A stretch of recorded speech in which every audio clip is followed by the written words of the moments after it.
بسم الله الرحمن الرحیم. به نام خداوند پاک و مهربان، با عرض سلام و احترام به همه شاگردای عزیز و نازنینی که همین اکنون بیننده تلویزیون معارف هستین. آرزو میکنم که در لباس صحت و عافیت کامل باشین. خوشحال هستم در خدمت شما عزیزا قرار دارم. آرزو میکنم که بتانیم یک برنامه خوب را تقدیم شما عزیزا داشته باشیم.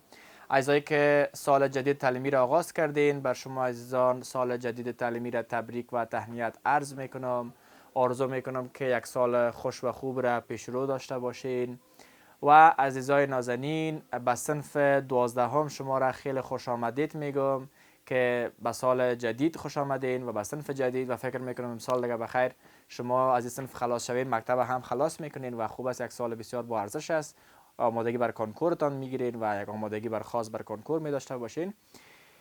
خب دوستای از نازنین، مضمون را که امروز میخوایم بر شما آغاز بکنیم مضمون کیمیای صنف 12 است. آرزو میکنم که شما عزیزا موضوعات را که ما در کتاب مکتب و مسائل در کتاب مکتب باشه بر شما تشریحات میتیم، آرزو میکنیم که خوب از اونها استفاده بکنین و موضوعات است که معمولا از این کتاب مکتب بر شما سوالات کنکور هم ساخته میشه و خوب است که شما عزیزا امروز بلد باشین.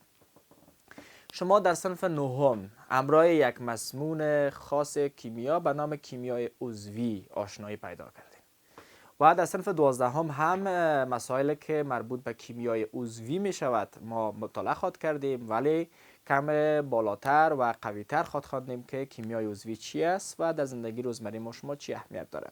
اگرچه شما عزیزان میفهمین که کیمیای عضوی در روزمره ما شما در طبیعت همراهش سرکار داریم، تمام روغنیات و تمام مواد خوراکی و پلاستیک ها و چرم و الماری و مواد سوختی، تمام از اینا دوستای نازنین معمولا مرکبات عضوی می باشن و شما عزیزا با تمام از اینا سرکار دارین و میفهمین که بدون کیمیای عضوی زندگی حتی ناممکن است، که ما نمیتونیم زندگی بکنیم و کیمیای عضوی بر ما بسیار زیاد ارزشمند است که باید همراهش بلد باشیم.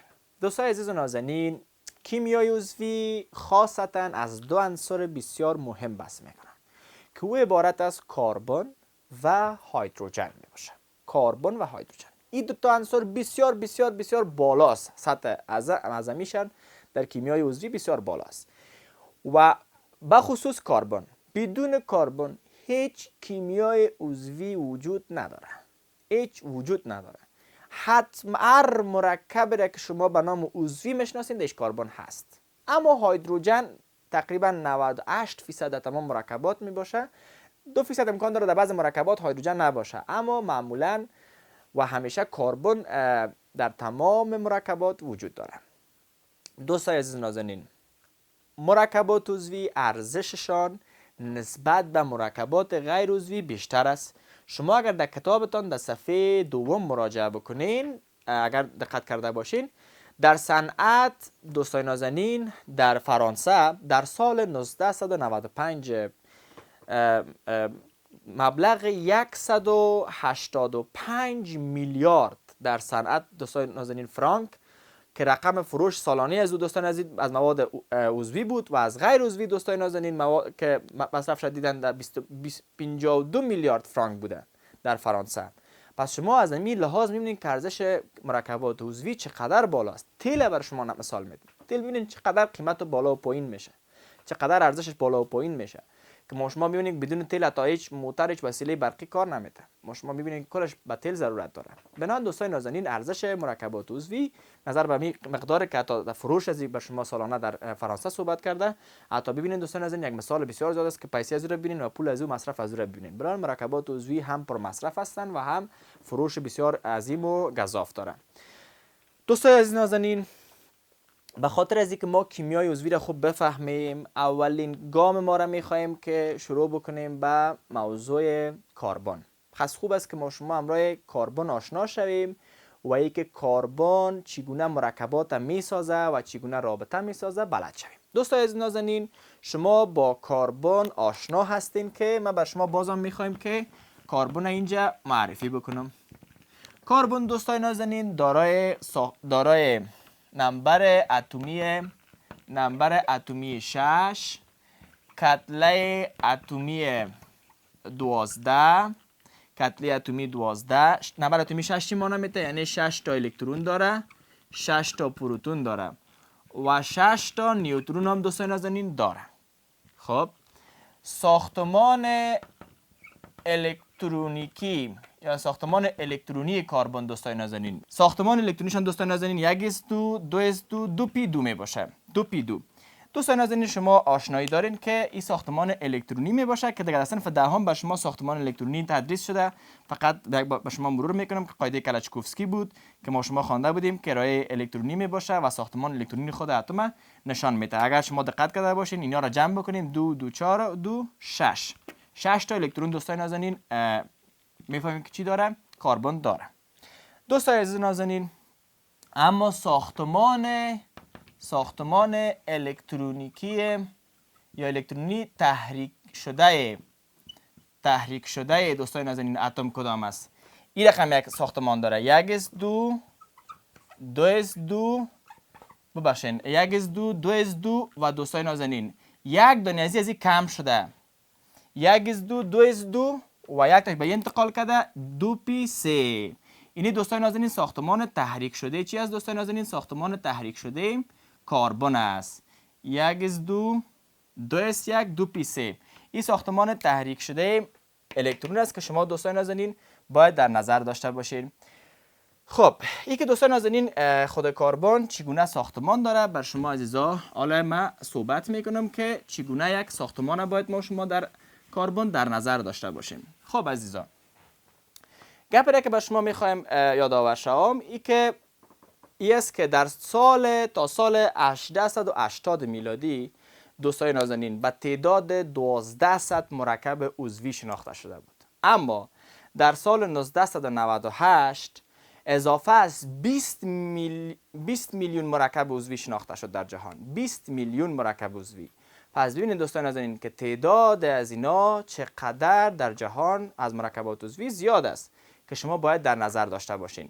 بنابراین دوستان عزیز نازنین فعلا به میلیاردها مرکب دگام هم زیاد شده در مرکبات عضوی و دوستان نازنین باید بفهمیم که در تمام مرکبات عضوی کربن در حالت تحریک شده قرار داره. کربن در حالت چی قرار داره دوستان نازنین؟ تحریک شده قرار داره. من به شما ساختمانش نشان میدم. خوب دقت کنین دوستان نازنین. اگر من ساختمان اتم رسم کنم اینی دوستان نازنین این باشه 1/3 اینی هم باشه پیش. خوب دقت کنین دوستان نازنین. ما خواندیم که کربن 1:2 این 1:2 دیگه خوانده بودیم 2:2 و دیگه خوانده بودیم 2p2. دوستان نازنین اگر ما در اوربیتال ها شما در صنف‌های گذشته خواندین اگر ما شما ازای را جاگزین کنیم 2 تا الکترون دایمه و 2 تا الکترون دوستان نازنین دایمه. خوب دقت کنین این در حالت عادی است. کربن در حالت عادی کربن. دوستان نازنین اگر بریم ما شما در حالت تحریک شده رسم بکنیم در حالت تحریک شده اگر رسم کنیم دقت کنین دوستان عزیز در حالت تحریک شده دوستان نازنین حالت تحریک شده در حالت تحریک شده کربن دوستان نازنین اتر از دیگه 1:2 2:1 یک 2 تا الکترون داشتیم یک دانه از این دوستان نازنین در حالت تحریک شوه یک تا الکترون خود از این میکشه. اینو دقت کنین این پر است یک 2 دانه بود پیشتر سعی حالت عادی یک دانه از این خود میکشه انتقال میده در اینجا. پیشتر 2 دانه الکترون داشتیم حالا که دیگه تحریک شد اینجا آمد من تحریک شده شما از این بر شما به یک رنگک خاص دیگه میگیرم که شما واضح ببینید. سعی کنید دوستان نازنین به این حالت اینجا قرار میگیره. پس این دوستان نازنین تحریک شده از این بود که در اونجا انتقال کرد. بنابراین در حالت تحریک شده است. پس من اینجا چی نوشته میکنم دوستان نازنین؟ نوشته میکنم که 2p3. پس دوستان نازنین شما اگر دقت کرده باشین اینی حالت تحریک شده میشه. جالب چی است دوستان نازنین؟ جالب چی است؟ حالا ما میتونیم چون اوربیتال ها سعی کنین که خالی است مکمل اینجا یک دونه اینجا خالی است یک الکترون اینجا جای داره یک الکترون اینجا داره یک الکترون اینجا جای داره. خوب دقت کنید دوستان نازنین. پس ما چند تا رابطه میتونیم در این حالت داشته باشیم؟ چند تا رابطه؟ یک تا رابطه اینجا میتونه بسازه یک رابطه اینجا میتونه دوستان نازنین بسازه یک رابطه اینجا یک رابطه هم اینجا. پس همینجا دوستان نازنین ما فهمیدیم که کربن میتونه چند تا رابطه اشتراکی بسازه دوستان نازنین؟ 4 تا. 4 تا رابطه میتونه بسازه با اتم های همجوار خود در مرکبات. 4 تا میتونه بسازه. پس اتم همیشه در مرکبات عضوی در حالت چی است؟ تحریک شده قرار داره. خب دوستای عزیز نازنین، این ما شما فهمیدیم. حالا میخوایم بر شما دوستای نازنین چند نکته دیگر هم اشاره بکنم که مرکبات عضوی دو قسم دوستای نازنین میتونه زنجیر بسازه. یکی زنجیرهای مرکبات زنجیریش دوستای نازنین است، مرکبات زنجیری. یکی مرکبات حلقوی دوستای نازنین داره. مرکبات زنجیری دوستای نازنین کربن که است به این شکل زنجیرهایشان مستقیم است، مستقیم. یا دوستای نازنین زنجیرشان منشعب است. منشعب چی معنی میده؟ یک شاخه داره. دقت کنین یک شاخه می داشته باشه. حلقوی چه رقم از دوستای نازنین؟ یک حلقه مکمل دوستای نازنین اینجا بسته میشه، یک حلقه بسته میشه. این میشه مرکبات حلقوی که ما شما دوستان نازنین باید بفهمیم. مرکبات حلقوی یک حلقه هستن، حلقه را میسازن. یا مثلا ما به شما میتونم اینجا دیگه رسم بکنم. دقت کنین به این شکل میتونه یک حلقه را بسازه و مرکبات زنجیری به شکل زنجیر مستقیم میباشه. پس ما مرکبات عضوی را میتونیم در دو حالت ببینیم، یکی زنجیری است، یکی هم حلقوی است. دوستان عزیز نازنین، اگر متوجه شده باشین این موضوع در موضوع مرکبات که باید در نظر داشته باشیم، کل مرکبات دو تا حالت داره، یکی زنجیری یکی هم حلقوی. خب این که بعدا با سر صحبت خود کردیم که کدام مرکبات در زنجیری شامل است و زنجیری به چند نوع است، صحبت خود کردیم دوستای عزیز. اما پیش از اون میخوایم که بر شما چند موضوع دیگر هم یادآور شوم. این که دوستای نازنین کربن میتواند دوستای نازنین رابطه اشتراکی یگانه داشته باشه. رابطه اشتراکی یگانه داشته باشه، یعنی یک خط بین کربن‌ها باشه. مثلا بر شما مثال نوشته میکنیم اینجا، شما سعی کنین کربن رابطه چندگانه است؟ اینجا یگانه است، یگانه. میتونه دوستای نازنین که رابطه اشتراکیشان دوگانه باشه. دوستای عزیز نازنین دوگانه باشه. شما سعی کنین این رقم با دو خط نشان داده میشه، بین کربن رابطه دوگانه. و میتونه دوستای نازنین که رابطه اشتراکیشان سه‌گانه هم باشه.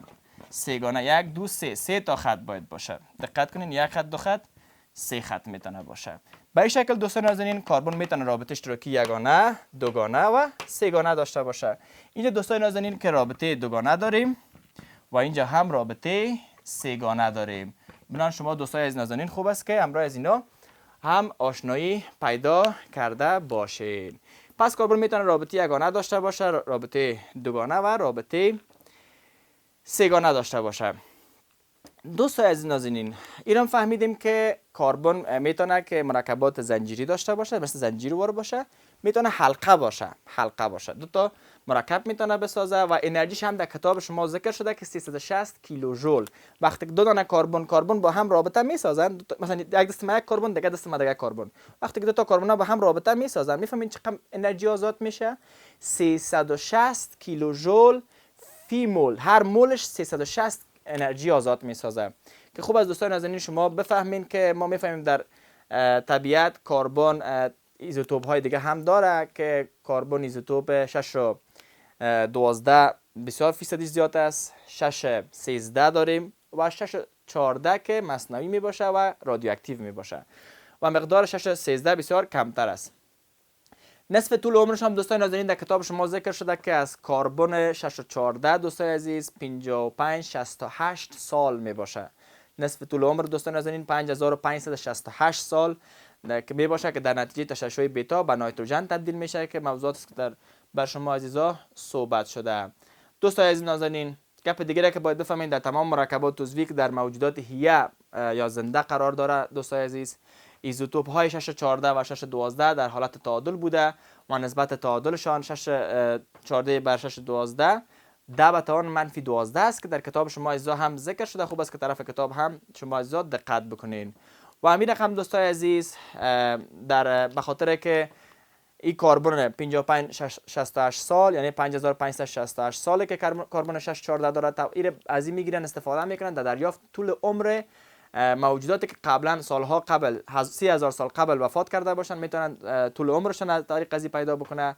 بین 15 تا 30 سال 30,000 سال قبل میتونن که عمرش پیدا بکنن. و همه قسم دوستان نازنین میتونن که با دقت فیصدی را پیدا بکنن و حیواناتی که در سالهای گذشته مردن اینا رو میتونن که طول عمرش پیدا کنن از این کربن و موضوعات دیگه که شما عزیزا باید در مورد از اینا بفهمین. این بود دوستان نازنین موضوعاتی که بر شما عزیزا در درس اول کیمیای صنف 12 هم تذکر دادم. آرزو میکنم که والدین گرامی در عرصه یادگیری همراه ما همکاری بکنن. ما همقدر توان ما میرسه که بر شما زمینه را مساعد بسازیم تا آموزش یاد بگیرین و شما مسئول هستین که همراه اولادهایتان در عرصه نوت کردن، یادگیری و متوجه بودن برنامه همراهشان همکاری بکنین تا بتونیم بر شما کتاب‌های مکتبه و نصاب تعلیمی را آسان و ساده بسازیم. متوجه برنامه‌های بعدی و درس‌های بعدیتان باشین تا اینکه در روز بعدی در خدمت شما عزیزا قرار میگیرم. شما را به خداوند پاک و متعال امانت میسپارم. شاد و موفق و سربلند باشید.